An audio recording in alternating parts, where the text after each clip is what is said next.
In this episode of Alive and Thriving, we are going to be chatting about affirmations and what you can do when you are saying them, but they just don't even feel remotely true. This is Alive and Thriving, where we tackle all things that stand in the way of holistic well-being and self-care in life and as women in business. Join me for real and raw conversations and inspiring guests who are expert in their fields as we come back to life together, overcoming stress, anxiety, nourishing our mind, body, and emotions. I am your host, Jessica Reed, alternative therapist, life and wellbeing coach. And if you are ready to grow, heal, and thrive together, then you are in the right place. Welcome back. And I just want to quickly begin by acknowledging the elephant in the room, and that is Inspired Wellness with Jessica has rebranded to Alive and Thriving. Now, this is something that I just felt in my gut, in my intuition. I just felt that it was right. When I work with women one-on-one or women who come through Thrive or have done Project Calm, what essentially is happening is they are coming in the space of emotional challenges, perhaps riddling anxiety, perhaps burnout. They are coming in a space where they don't feel like themselves. They're not overly connected to themselves. They're possibly not all that happy at the moment, and they just feel flat. And some, especially the ones who are really struggling with anxiety, some just feel, just completely switched off inside. And it just really occurred to me over the last couple of weeks as I have been preparing for 2023 and I have been putting together my offers and really reviewing, what I've done this year with people and the beautiful transformations and healings that I've been able to witness, been so fortunate to witness. I just realized that what we are doing is we are coming back to life. Whatever your version of that is, you are coming back to life. And so me being the impulsive woman that I can be sometimes, I do think some things through, but it just felt in my gut that it was right that Inspired Wellness with Jessica rebranded to Alive and Thriving. And I hope you love it. I hope it resonates.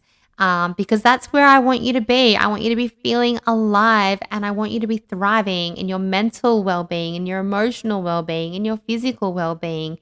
And, this is a very, very holistic podcast. I have, amazing guests that come on and they are experts in their fields, and they are there to support you not only in the space of stress and anxiety management, but in holistic wellness, holistic well-being to help you really thrive. So that's the elephant in the room, and welcome to this episode. I'd love to know what you think, by the way, Alive and Thriving. If you've been a regular listener, yeah.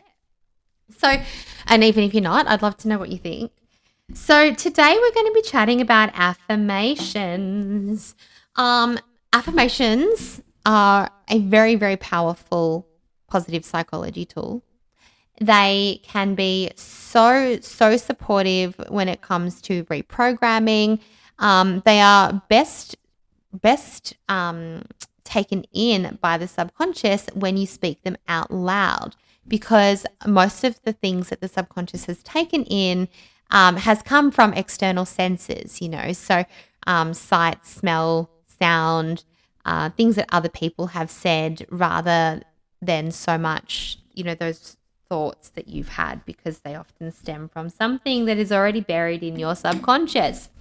So when it comes to your affirmations, saying words of affirmation can be really powerful.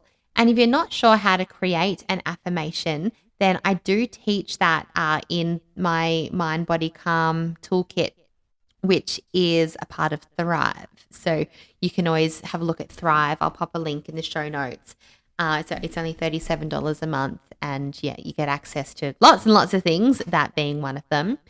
And the reason it is so important to craft an affirmation, though, properly, is because if you are just throwing words together that just sound good, or that you see somebody else using, or that, somebody who doesn't understand what you are going through has suggested, oh, this is a good affirmation for me, so you should go and try it. Yes, try it. Absolutely. But if you can craft your own affirmation, then you can craft what your subconscious needs to hear. So, for example, if you are currently working with your life coach or your therapist, by the way, we sort of very gently integrate life coaching and alternative therapies at Inspired Life Collective. So if you do want to work with someone, I'd love to talk to you. But if you're working on a money mindset, if you're working on self-love, if whatever it is that you are working on for you, if you are healing from a specific trauma or a series of traumas, if you are trying to overcome anxiety, you are not going to use an affirmation about wealth and abundance when you are trying to overcome anxiety. You are going to craft affirmations that are going to be around safety and around calm and around inner peace in your body. And do you see what I mean? So you can actually really craft affirmations that support you where you are at in your healing journey. And yes, so if you want to learn how to do that more in depth and how to really craft an effective affirmation, then as I said, I do teach that in Thrive, and you can join in there anytime you like. I also have a full library in Thrive of pre-made affirmations. So you can go and they're all in categories of, different issues. So anxiety, health, finances, all sorts of different life issues that cause emotional challenges and stress for people. So that is something you can do. But what I really want to talk to you today when it comes to affirmations is what to do when you are saying your affirmations and they just don't feel true. Now, let's think about, and if you have done any of my stress management training, if you are in Wellbeing Week, if you are in Thrive and you've done any of this training, then you will know that I always talk about the stress cycle and how, we can have a thought, and when we give our thought attention, by giving that thought attention, we are then going to spark emotion. Now, the thoughts that have emotion weighted behind them are the ones that we are going to continue to give our attention to. So let's use an example of a negative thought. Let's say I wanted to launch a podcast and I just kept saying to myself, I can't stand the sound of my voice. I can't stand the sound of my voice. And that was repeated in my head. This is an incantation. You are repeating it, and it likely will give you some sort of discomfort in your body and cause an emotional response. And then probably followed by thoughts like, well, someone will judge me. I can't, I don't have a voice for a podcast. I don't know, whatever your thoughts are. This is just an example. So let's say you are having those thoughts and you're repeating those thoughts, and you see how there is an emotion attached to it, so you believe it. And then all of a sudden, you're not launching your podcast because you believe that you have the world's most irritating voice because your husband told you once that it sounded like you were nagging. And you see what I mean? And suddenly you're not doing the things that you want to be doing, all because of those thoughts. Now, do you see how having emotion behind that thought meant you paid more attention to it? Now, if I was in a place of healing, if I was on a healing journey and I was trying to, let's just use anxiety for an example, and I was trying to overcome anxiety, and I was very safely working through my traumas in a space where I felt safe and held.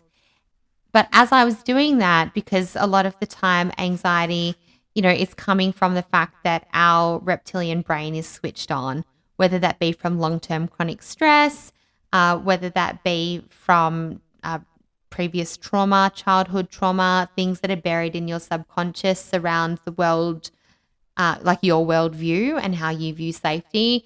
Many factors to why people experience anxiety. But for this example, let's say I'm working with someone, I am facing my traumas, I'm desensitizing, I'm releasing them, and therefore my anxiety is peeling back, releasing, letting go bit by bit each time I remind my brain that I am safe. Now, if I was doing that and I was very early in the stage and I still believed that my anxiety or a panic attack could really harm me, then me saying affirmations like I am safe in my body, let's say that I am safe in my body. Me saying something like that may not feel very true. And I know I had a client who at the beginning of this year, she would say to me, I'm saying the affirmations, but they don't feel true. I feel like a fraud. I feel like an imposter by saying these things. So what we can do to help that is we can use EFT tapping to tap while we say our affirmations.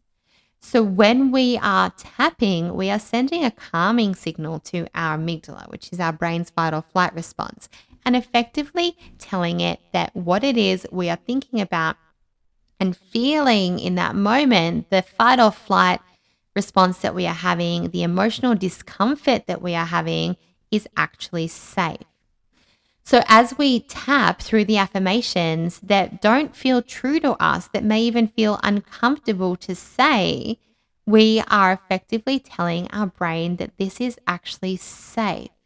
And as we lower that emotional intensity behind it, it's going to become more true for you. It is going to become easier to say those things. It's like saying the words, I love and accept myself. Some people, when we first start working together, can't say those words, and that's okay. But eventually we are able to release that emotional intensity behind it and the stories behind it. So can you see how being able to put emotion behind your affirmation is actually going to very much increase the likelihood of it having a positive impact on you? And of course, repetition. Because there is that aspect. And then there is the aspect of the fact that you have been thinking in a very different way for a very long period of time. Your brain wants safety. It wants repetition. It's created neural pathways so it doesn't have to think about every single little thing that you do or say. It just has an easy pathway to follow. So when we start our affirmations, we are sparking the possibility of new neural pathways. And the more we repeat them, the more we challenge those negative thoughts, more we stop and choose to replace those negative thoughts with our new affirmation, the more we are strengthening those new pathways. And that can take time. That is why I don't like to work with people just for a one-off session. Well, I will do it, but that reprogramming, the best results, the long-term impact happens over a period of time. Okay, it can take up to 90 days for these things to really settle in. And in those 90 days, your brain is going to be throwing up objections because it wants to stick to the lazy pathway that it knows. And that's why it's so easy to slip back into old habits. And in this case, the old habits are the words that we are saying to ourselves, the beliefs that we are having that we want to change. So if you are currently using affirmations and you're like, oh, I don't know about this, I just don't believe it, then here's what you can do. First of all, learn the EFT tapping points. There is a beginner's guide in the show notes, and tap Just tap on those points while you are saying your affirmations. Secondly, do what you can to create an emotional connection between what you are trying to achieve. Now, that might be through a simple visualization where you visualize what life would look like, feel like, smell like, taste like when you are in this new space, when you have this new thought or belief. It might be by recording it. So you might get your phone out and you might say to yourself, I imagine, just imagine, because this is how you get your critical mind this is how you bypass that. I imagine that if I was to be feeling calm and safe and not living with anxiety, that this is how I would feel. This is what I'd be doing. This is how I'd be interacting, all the things. Bring in all your senses. You could journal it out. What is possible for me if I wasn't feeling this way?